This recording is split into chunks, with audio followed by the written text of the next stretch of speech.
Tonight is about the startup ecosystem, Europe versus United States. 2,500 years ago, somewhere in ancient Greece, some guys invented mathematics, philosophy, sciences. They built the basics of the European culture.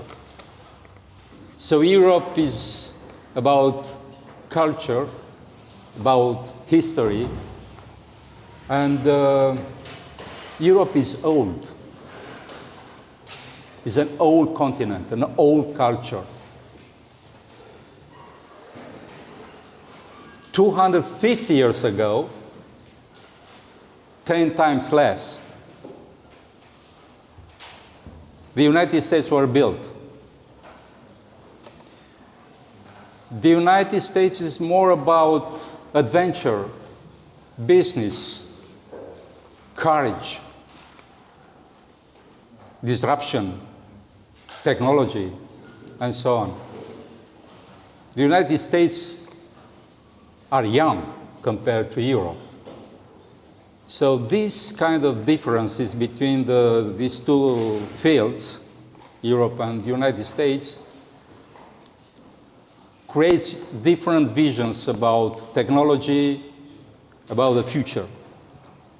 So we'll see with Paul how the United States and how the Europe deals with the future and the technology. So my first question, Paul, the new technologies brought to the market by startups are disruptive and authorities are put in the position of regulating them. How are Europe and USA built a balance between innovation and regulation? What are the commonalities and the differences? Because sometimes when you look at what happens in Europe, sometimes I really feel like we are champions in regulating things in Europe, which have some advantages and disadvantages, of course.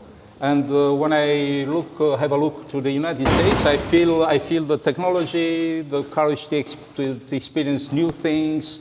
I mean, it's not the same approach. How do you see it?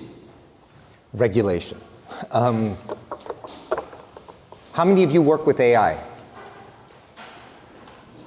Okay. You know that Europe just passed AI legislation, right? It limits what you can produce, where you can produce it, and how much of it you can produce. Who will be affected by it? The United States hasn't. And there's a reason, right? It's a little early, I think, personally, to understand how disruptive AI will be, where it will take us. Sure, everyone loves the doomsday stories, right? When it's going to take over the world.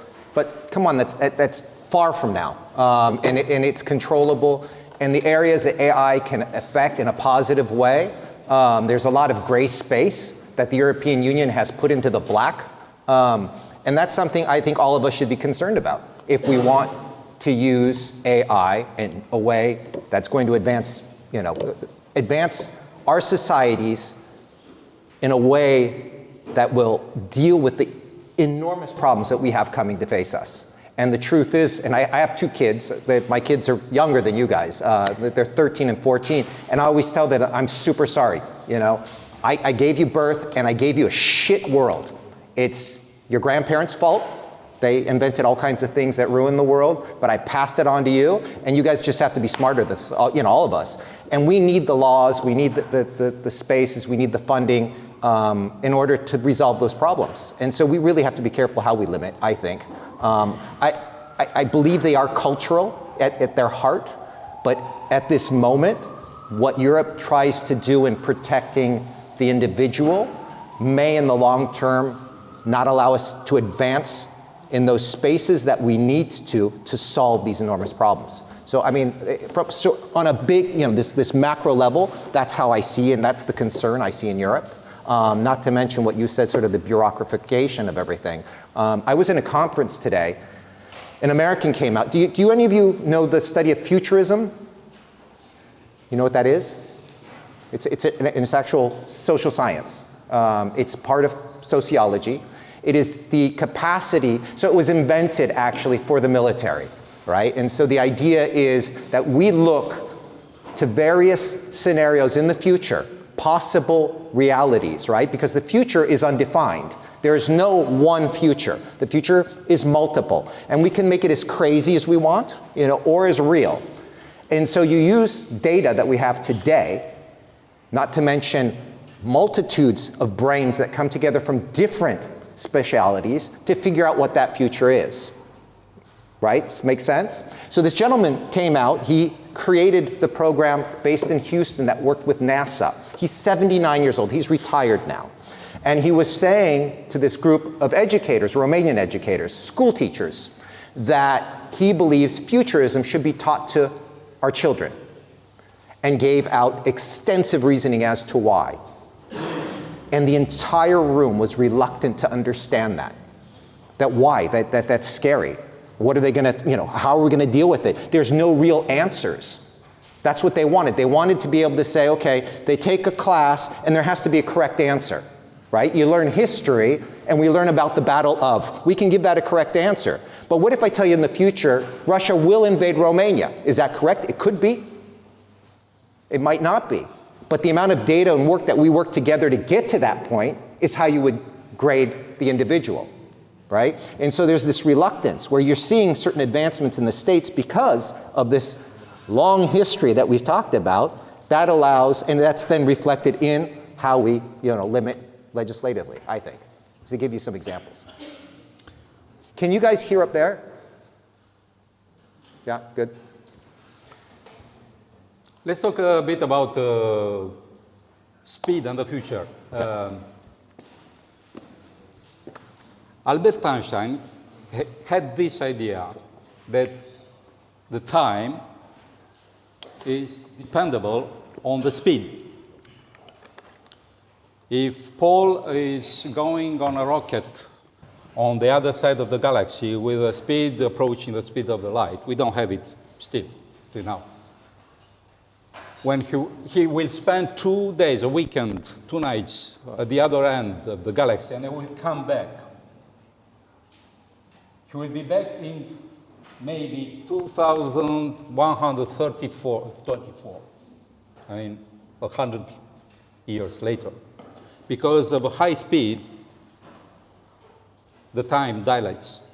He spent 2 days there, 2 nights, but we spent 100 years on planet Earth. Why? Because the time is dependent on the speed. What is technology? It's a way of making faster anything. It's a law of the nature. Do more with less. It's simple. So the people connected with the technology, they live and think at another speed compared to the people that are not in deal with the technology. So we already can see right now a small gap, which will be bigger and bigger in the future, as a gap between the people connected to the technology and the people who are not connected to the technology, between your generation and my generation. I have some friends, they don't even deal with the email today. I mean, the gap is huge. So about speed, time, and technology. Why I told you this story? Because I think that the people involved in the technology field, they are coming from the future, because compared to the others, they are in the future. And in a way, the Americans are in the future, from my point of view, compared to Europe. So I really appreciate your point of view. It's not easy. I made an interview with Razvan Ruginic on my radio show, and when the ChatGPT just appeared, on the market, and I have many friends in France because I live there, and many professors in France at the university were scared, really scared about the ChatGPT. And I asked Razvan Ruginic, our professor, Razvan, how do you deal with this ChatGPT? Because in France they are really scared to death. And Razvan gave me a very interesting answer. He told me that he asked the students to use the ChatGPT in order to make something positive, to build something with this tool. And I can see a difference between the Western countries and the Eastern countries. And paradoxically, the Eastern countries, like Romania, are much more open to technology and the future than Western countries. And that's why I think that Romanians are much more in deal with the American culture today. How do you position in Romania in this technological field? Because it's something that it's evolving at a very high speed. Yeah, so Romania has some advantages and some horrible disadvantages. The technology is a tool, right? It helps us, like any other tool, solve problems. The problem we have, I think, in Romania is compared to a lot of other places. In the United States, right? You guys are all in school right now. I was in school. Let's say we're all at school in the United States today. I studied political science. The chances that you would be my neighbor in the dorm would be high, and that the neighbor next to you might be a lawyer and a doctor would be super high. So that you would actually be going to school not with the people just in this class, but with everyone around. Which means when you graduated, you may have married a person who was not from Polytechnica, who might have been, from social sciences. You might have had your best friend be a doctor, right? And you may have had lawyer friends. And what's the advantage of that? The advantage of that is that our problems that we're facing today require multiple brains. We can't fix them with technology. You need experts in different fields. That's why we have things like medtech, right? Fintech. And this is just the first layer, right? Then they become even more complex. And if we're not mixing these areas together, your technology is wasted at some point. It's mute. Because the only way we will actually become innovative and go to another level is when we begin bringing disciplines together in a much more complex and robust manner in order to actually take on some of the world's greatest problems, I think. And I think that's what we do engineering for. It's absolutely easy to make an app and make some money. And a lot of people will, and I'm good for them, right? But I think the base purpose of education is not to create the next group of workers. Because you all work and you all make money, that's for sure. But is that a small percentage of you will actually figure out how to fix some of the important problems we're facing today, whether it's in energy, right? Whether it's in mass migration, and all of these will need a technological element to them, all of them. One of my sons is very interested in political science. And I said, let's look at political science taught at the University of Bucharest and how it's taught at UCLA. In Bucharest, it has all the key basics that you would want. It has the theory. It'll talk about national governments, international relations, etc. But there is nothing based on big data. And if you're in politics today and you have no access to big data, you have just fucked with all our money. It is the truth. The fact that Bucharest doesn't have smart street lights. It's insane. The traffic in this city is insane, but it's totally solvable by making small, right, concentrated efforts. And that's what I think Romania is lacking right now. And I think it's something that we all need to be thinking about and we all need to be pushing. And one of the things that's awesome about, innovation labs is that they are bringing different groups of people together to be thinking at least about these problems. So innovation labs allows you to transform an idea into a business. Well, it also brings people from different universities together. Yeah. So, and what would you suggest to these young people in order to build a business able to be scaled on the international markets? Because each of them, I think, one day will create their startup. Yep. Stay connected as much as you possibly can. It's not easy. It really still is, internationally speaking, also who you know. It's always been who you know. There's ways to continue doing that. Talk to a lot of people. The number of people that came up to you or to me to this today was great. You know, shook your hand, said hello, asked for your help, right? Keep on doing that. Keep on meeting people. Keep them close. You all know the theory of the 6 degrees of separation? Yeah? No? Yeah? That basically between you and any other person in the world, there's only 6 degrees of separation, right? So between you and the premier of China, you can go through 6 people and get to that person. And so if this is true, right, it really is about the networks you create. And I think that's essential in sort of scaling up, getting the money, and being able to, and learn to speak, learn to communicate, you know? I think it's essential. Yeah, about speed, I have an obsession with this question. The technology is evolving at a very, very fast pace. I mean, we have a limited capacity to understand what's happening. We do. You and I do. But how do you deal with it? I mean, it's so fast. Well, I mean, there's people dealing with it, right? I mean, so I don't, you know. Again, there's a certain amount of control that I don't know, you know. I think it is very important what you just said a few minutes ago, the fact that the future is about connecting different fields. Because if you launch your business in a certain field, as I told you an hour ago, the disruption, more than the half of the disruption is coming from the outside your field. So you have to have a look on the whole world. I mean, be curious. Basically, I'm a philosopher. And I'm at the Polytechnica.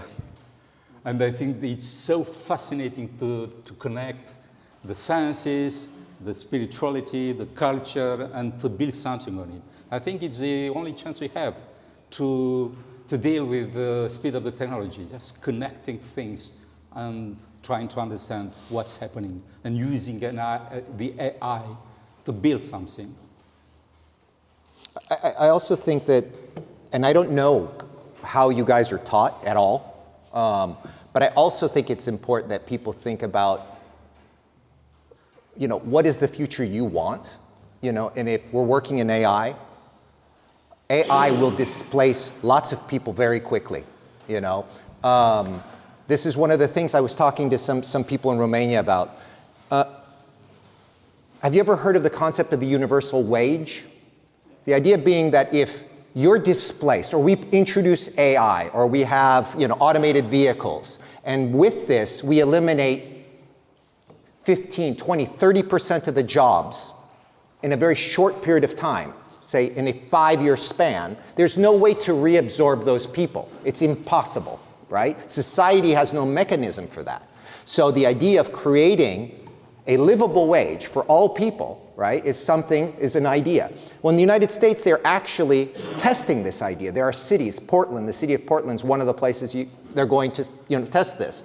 So these are the types of things, as you guys are working on technologies and stuff, also be thinking about the impacts of those, you know, and how and what needs to be thought about as these things advance. I think it's not, to me, the technology advancement that is scary. It is its potential impact on all of us, because we may create a technology that we think is doing good. In Cluj, at the Innovation Labs, there was a group that wanted to create sort of a chatbot, an AI chatbot, to substitute for the, you know, the calls, you know, what's it called, you know, the call centers, right? And my only question was related to, if you introduce that and it's successful, I mean, I don't know how many tens of thousands of Romanians are hired right now in call centers, but it's a lot, right? So you're talking about all those families overnight no longer having any income, right? So there has to be some kind of contingency plan for that. So it's really cool you're thinking about making this, right? But what does it do? And we should all be kind of conscientious of those things. I'm very curious on a more personal plan. I mean, you are an American. You came to Romania. You are working with Romanian American Foundation, but you're also dealing with beer. Yeah. Tell us about yourself. Yeah, so my father's Romanian, from Bucharest. My mom's Polish, from Warsaw. They met, got married. I was born in the States, in California, grew up in California. I studied international relations and knew I always wanted to work internationally. I wanted to work in lesser developed countries and help them develop. It was something I knew I wanted to do. I just had the opportunity to come to Romania. I came here to do a 6-month internship with the Constantinescu presidency. And then the US government found out I was working here and they said, oh, they got all these programs they're funding. And so I stayed. And then I got married and then I stayed even more. And then, you know, it just one thing after another. The whole time I was here though, I hated the beer, you know, so I ended up making beer, lots of beer at home. And now I own a brewery, yeah, so. What would be your next startup if you... Besides beer? Besides beer. I mean, if I had the energy, I mean, I'd love to work with water. There's going to be a lot of problems with water, and I just think there's so much potential there that we're not even looking at. I don't know. I try to work with water in some way, shape, or form. You switch from beer to water, okay. Well, desalinization. I mean, look at Romania's, you know, there's a desertification situation happening, right? And we have the Black Sea, but no one's talking about bringing on desalinization. And the problem with desalinization right now is it's extremely expensive, right? And it uses a ton of resources and energy, but there's got to be solutions to that. And I'd love to be part of something that figures that out. Yeah, I think in Romania, if you connect the agriculture and the technology, it will be... Well, plus you have nuclear right next to the sea, so you got energy there. I mean... About Black Sea, we have in the vicinity of Romania a war waged by Russia against Ukraine. NATO has created an entire innovation program open to startups from Romania as well. Should Romanian startups also focus on the defense sector? If you guys like it, go for it, right? Well, the war. I have a very good friend in France who actually has, him and a small group of people created a company that acts like an under radar system, right? So radar cannot detect drones, especially striking drones, right? The kamikaze ones. And so they have come up with a technology with a group of Romanians that allows bases to have a 2-minute window before strike, and they're making a lot of money. So there's a lot of opportunity there, you know. The advantage I think with working with the military is that you get access to a lot of very advanced technology that you may not get in laboratories and other places because it's secret, you know. So there are some advantages in that, at least in the short and medium term.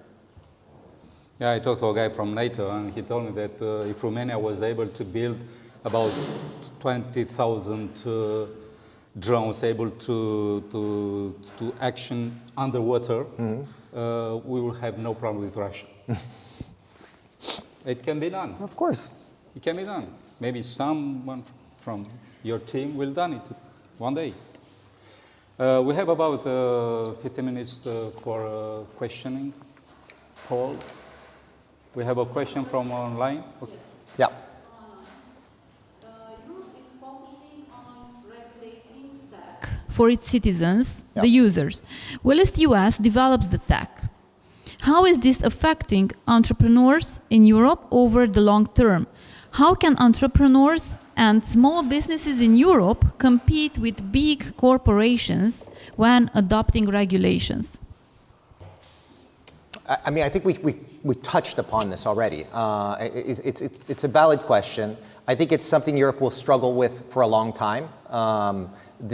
Europe has this double layer, right? We are our own independent countries, yet we're part of a fragile sort of, you know, super structure. And that combination, right, creates these multitudes of bureaucratic layers and rigidity that will have to be figured out. I mean, obviously, as things advance and as quickly as they're advancing, Europe is going to have to figure this out because it will severely hamper Europe's growth and ability to deal with problems. So, Do you have a microphone? Yep. You can just answer, I mean. First of all, I was wondering, from your experience, what differences are when you are trying to create a startup in USA versus in Europe versus Romania? And if you had to choose, where would you start the startup right now?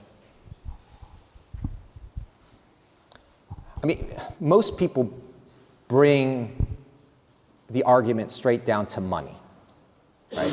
So if you look at money, right, U.S., Americans are more frugal about the money that they have. As a society in general, they're a little bit more rich. I've had this argument with a lot of people. People always tell me, how Romanians, they're risk adverse, right? And I don't know if any of you've heard, it drives me crazy to hear that. Because in fact, you guys, right, are sort of in this group, beginning with you, sort of ending with, let's say, the 40-year-olds.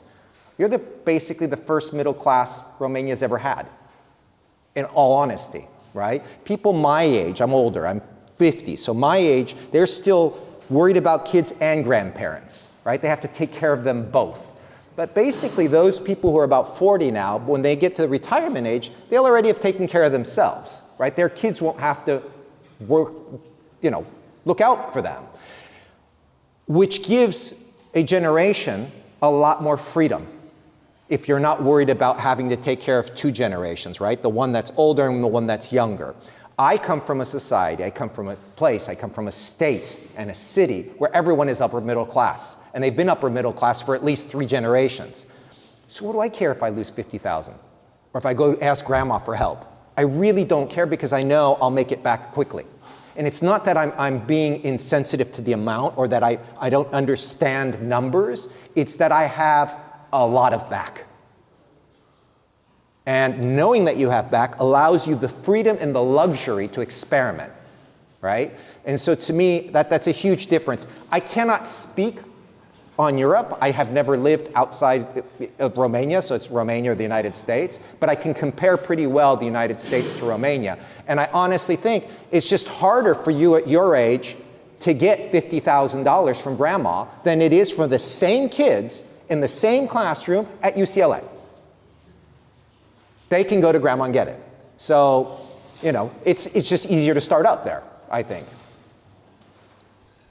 And differences to start the startup here or versus US, is there a difference here? Yeah, there's a lot of differences.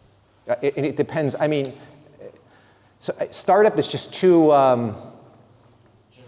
way too general. I mean, so when we're looking at, are we doing something with medical technology, right? What are the regulatory practices? Starting up with beer, because I created a beer startup. In the state of California, if you have $500,000 to invest in beer, the state of California will take a public employee and they will do all of your licensing for you to get it done quickly because they know you're going to hire people immediately. And so they want you to start that business as soon as possible so you can get people hired and starting to work. It took me over 1 year to get my licensing done in Romania and tons of headaches and frustrations. So there's a gap in understanding from government at least as to what their role is. They should be facilitators, right, of business growth and not those that are hampering business growth as far as I'm concerned. So there's a huge difference there. There was a question up there too. You want me to run? I don't mind. So I have basically 2 questions. The first one would be if you have experience with investors, what is the difference between what investors are looking for in America versus... Well, in America, people are looking to make money. Somebody came up to me and they were the guys who asked about their age and that they're worried that they're young and would investors not go to them because of their age. I mean, if you're an honest investor, you have one job, and that is to make money. Done, right? So To me, it's a simple question, right? The investors, that's what they're looking for. A great idea, one that you can convince them of, and that's why we do pitches. That's why we look at the technology, right? We try to make sure that there isn't a redundancy in the market, right? That it serves a group that's willing to pay for it. So there's a lot of processes, right, that go into making that business or the product or whatever else. And so the investor, if you've done your homework well enough and you've presented it in a way that is sellable, they're going to put the money there, right? Because they think they're going to make money, so. Okay. And the second question is more of a follow-up to the previous questions. You mentioned in your answer that you had experience living in Romania and America, but you also mentioned that one of your parents is Polish. Yeah. Do you think that the ecosystem in Poland is more similar to Romania or to other countries worldwide? I mean, from what I've seen it's similar to Romania in the sense that there's a lot of similarities across Central and Eastern Europe. It's a bit more robust. There's a bit more money there, but it's similar. I think Poland's leading the CEE right now in tech advancements, but Romania's right behind it, so which is normal, right? We've lagged at the beginning. We're catching up. So, but I mean, it's kind of weird to make it a race, right? Or because it's not really that. What's important is how we are all evolving ourselves. I think the only reason to look at another country or a space for any one reason is to see what they're doing better and try to emulate it and create that betterness for ourselves. It's never to compare for any other reason but to learn, and if we can learn anything from whether even Bulgaria, if we can learn something from Bulgaria, we should, because we're always comparing ourselves to them and how, they're less worse than us. Well, there's some things they do good as well. I know a guy who is in touch with a Polish investment fund, very interested to invest in Romania because they need fresh ideas and they are coming to Romania. So there are a lot of opportunities, not only from Western countries, but also from a country like Poland in Romania. In my understanding, money is less so a problem now, right? There's all kinds of investment funds that have opened up recently. So, I mean, it's in your hands now, right? I mean, making sure you guys have got the right ideas and you're taking it where you want it to go. So, you wanted to ask? There is money. Innovation Labs will have about $500,000 from early game ventures. I mean, this is money. What's your opinion on open source? Kind of stepping aside from the business side, because there is kind of a difference between making money and making progress, in my opinion. When you make money, you want to make money, basically. And open source, I think, is kind of stepping away from that and just wants to make progress, innovation. Do you think open source is the future, or? I honestly don't know. I like that they both exist. I think that they challenge each other's sort of models, and I think that's important. I think they're both learning both models are learning from one another. I do find that open source will fundamentally run into, property issues at some point. It always is going to come into that. When something's produced and profits are starting to be made and it's based on, it gets trickier and trickier. When we're sharing, it's one thing. When we're developing and everyone's gaining from that growth, and it gets to a point where at some points it gets muddled, and that becomes complicated. That's when the lawyers have to get involved. That's just hard. So, I mean, we'll see where it goes, right? I mean, that's going to be more in your hands than in mine. Okay, thanks. You have Stability.ai. I don't know if you are in touch with this project. Stability.ai. It's an open source. So they have this kind of problem. Yeah, of course. They are generating images like DALL-E, Midjourney, and so on. It's an open source, and imagine you take Mona Lisa, how would I say, you make Mona Lisa in about 1 billion dots, and you recompose with the generative AI Mona Lisa, are you entitled to sell it or not? Because the museum have a problem with this kind of, it's, and the lawyers are coming. Yeah. It's always a problem when there's money involved. Yeah. So. But I think it's interesting to have this tension between the centralized and decentralized. I'm very happy to see the decentralized application coming. But it's disruptive, but we have to find a balance between the two. Did you want to ask a question? Yeah. Oh, go for it.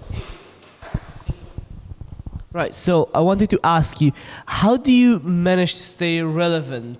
How do you keep up with everything? And also, what do you report yourself more to? Do you report yourself more to USA or Europe? Like, that would be quite hard to, let's say, be in touch with both culture at the same time. As you may have noticed, Europe kind of has a tendency to shift towards, well, kind of green solutions, whereas basically EVs, right, electrical vehicles, whereas Americans still like to be petrol heads.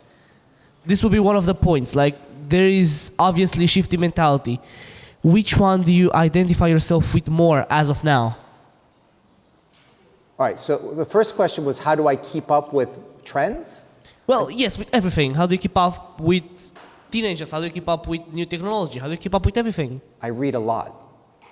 I mean, that's the only way I can do it. I go to, I told you I was at an education conference this morning. I was there for 3 hours, and then I went to something else, and then I read a report on something, and I just read a lot. I have to. And there's a lot of things I'm behind on. So I was lucky a couple years ago. I got to go to the Netherlands. Google sent some people from Romania to help both the media and government and people from nonprofit sector to better understand how they are working with AI. So something like that was a 3-day thing I got invited to, so that gave me information. So it's just trying to be connected to these types of things so that you understand. I don't work in technology. I do programming. What that essentially means is I'm trying to find, as a foundation, solutions to making next year's graduates experience better than yours. And the year after that, even more relevant. And by communicating with you and our partners, that's what I'm ultimately trying to do. Some of the ideas we spoke about earlier are the ways we're trying to do it. Do I feel more American or European? So one, I don't fucking care about the borders. I have a mother-in-law and she's like, oh, you live so far in California. And I said, yeah, you live in Vatradorne and it takes me just the same amount of time to drive there, So to me, I see everything as distance, right? How long it takes. It takes me 12 hours, it takes me 12 hours. I mean, I have 2 kids and I try to tell them the world is theirs. I mean, who gives a shit about the borders anymore? They really, really don't matter. And I think it's sad that we continuously come back to them. We're all people. We have a lot to share. We have all amazing stories to give one another.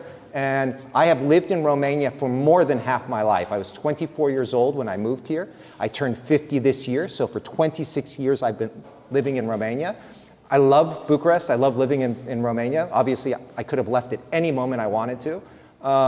But that doesn't make me more Romanian or more European. It just means I like you guys. I like you guys. I like getting on the metro and hanging out with people and seeing people do. I just like it. And I always tell people I think Bucharest is one of the coolest cities in Europe. So I just like it. Can I have a follow-up question to that, actually? Right. So you said you have a lot to share. Let's say you go back in time and you talk to yourself when you were 18. And let's say you have only 2 minutes. What would be the most valuable thing you would tell yourself back there, let's say? To not take myself so seriously. Sorry? To not take myself so seriously. Right, so that would be your biggest advice. Yeah. To yourself, but to everyone else, would you give the same advice? I try to tell my kids this all the time, They're always worried about what they're going to do and what they're going to grow up to be. And, so I'm always like, don't worry, you'll figure it out, I don't know. I think there's also a lot of, life's a weird thing. As you grow, you'll kind of deal with it. It's all very personal and social. So I don't know. We'll come back to you. We have several questions from online, please. Yeah, so are there differences in the preference for sectors benefiting from investment between Romania and the USA? And the second question, in terms of taxation, Does that mean, are they asking about trends? Is that a trend question? Yeah, related investment. Right, so people tend to invest in trends, right? So, Yeah. okay, yeah. So yes. And the next, in terms of taxation of new investments, what would be the difference between Romania and the USA? Yeah, I don't know. Probably they should check it. I have no idea. I would assume that the costs of doing business in Romania are much higher. But I mean, I don't have a way of, I'm not an accountant and I don't know the exact, I know that taxation for salaries and other things are higher in Romania in general than they are in the United States. But, I don't know exactly. And another one. Hello, here the girls with the bracelet, which converts music into vibrations for the deaf. Remember, from Cluj. I do, from Cluj. And they have two questions. Yep. Do you think such a business idea would be profitable on the long term, considering the fact that we talk about a relatively small market? And the second, what do you think about commercializing it first in Romania, or what do you suggest? Yeah, I mean, so I don't know. They wanted to create a bracelet that vibrates in a specific way based on, like if you're going to a concert, right? And so if you are, visually impaired and you can't see, you can't hear, sorry. So if you couldn't hear, you would be able to have the experience in some way, right? So that you would be able to feel sort of the vibrations of the music, just so they know what we're talking about. I don't know if it exists or not. I would have to do some background work on that. If it does exist, then we'd have to see. I think the market question, that's an interesting one, because is it really limited to people who cannot hear? Or is there a way to make it interesting for people who hear as well, to also feel vibration while, being able to see or hear, the concert itself? I don't know. So it may be something that you could sell to a broader range of people. Yeah, I would like to have one. Yeah, see, he wants one. Yeah, my question is, do you think AI can enhance the human imagination as a brain function to foster cultural experience around, artworks, books, history buildings as styles? Do you like art? Okay, I like art. I feel like everything enhances our artistic attraction, addiction, and capacity to further develop. Will AI enhance it? Absolutely. Just as a little kid running up and kissing her mom will as well. So it's just another input that you get. And as our minds are creative, I think it will give new perspectives, new ways of looking and imagining, which will make things really cool. I mean, we've seen art generated by AI. We've seen, different aspects that AI have already contributed in the arts. And I think it will absolutely change the way we approach arts in general, which I think is cool, Music, everything will be affected, Okay, thank you.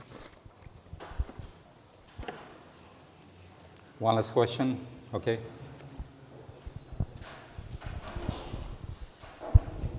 I'll make it quick. So I was wondering, hearing about monopolies in the United States and so on, how fierce is the competition, and if there really is place for startups here to grow? All right, one more time, just because somebody coughed right when you asked. So because we hear a lot of stories about monopolies in the United States, is there room for startups to grow there without being instantly let's say, targeted by your competitors there? Yeah, I mean, that's a hard question, right? That's why I'm asking it to you. I think it depends, right? So what you've seen and where these sort of, where businesses have been gobbled up, right?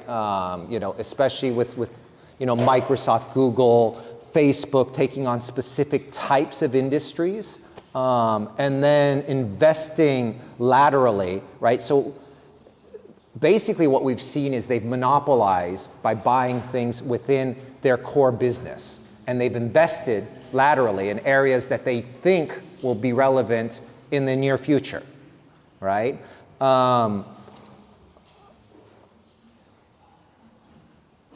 Is there space? Yeah, in those areas that are, you know, lateral to them at the moment, and those monopolies are being attacked now. Obviously, a lot of them have grown to these super giants, and I think Europe has been the first to lead the attacks on these giant conglomerates. I think that if not careful, it isn't. I don't know if the question should be, do you have the opportunity to grow? But as a society, will we get what we deserve if they're buying everything off, right? Is there, for instance, you create something and you want to grow it and you have a vision for that growth, but you are forced to sell for whatever reasons, but what we could have received might have been something very special and sort of worthwhile, you know, and it's sort of that opportunity cost, you know. I don't know if that's being evaluated properly. You know, what are we losing in that process? And I think the nice thing about the earlier, right, sort of tech bump was that we were seeing it in so many areas, right? And it was just so vast, right? And it affected everything. And it still is, but, you know, so I think those are the things that we'd be needing to look at, you know. It's a hard question with no real quick answer. Thank you very much. We reached the end of the debate. I'll answer. I think we'll have two Zakuska. Yeah. He wants to ask one last question. Last one. So far, you pointed out by comparing the United States market and the Romanian market, you pointed out all the disadvantages we have here as compared to the States. The fact that the government is more willing to help you as an entrepreneur, you have a bigger entry. You want to know what's better here? Yeah, exactly. Yeah. What are our advantages here? Your government are completely clueless. They have no clue what we're doing, which is amazing. That's why the internet is so amazing here, right? Why did we leapfrog? Why is the internet, you know, it's because they had no idea how to regulate it, right? And the same thing is happening all over technology. They are completely clueless. And not only are they clueless, which is what's amazing to me in Romania, is that at least have the honesty to say, okay, I'll hire some consultants to help me understand this. They're not even willing to do that. So we have carte blanche to do a lot right now. I don't know how big that window is, but it is a huge advantage. It is a huge advantage that you have right now in Romania. The one thing clouding that a bit is the European Union, but we're still in Romania. And so this sort of wild east that we have here is to your advantage. And use it as much as you possibly can, I think. Yeah, I think we are in the middle between this European culture and this American mindset, you know, in Eastern Europe. It's an advantage. Yeah. It's an advantage. We talked about the old Europe and the young America and so on, but we should keep in mind that we're both these blocks we are dealing with the same way of living. I wouldn't like to live in Russia today or in countries, authoritarian countries and so on. So we have to keep in mind that we have a common interest in Europe and in the United States to use the technology in order to defend our ways of life, because there are other countries that are using the technology for other purposes. You know, it's not our way of living. So I think it's important to keep in mind that we're together in the same boat.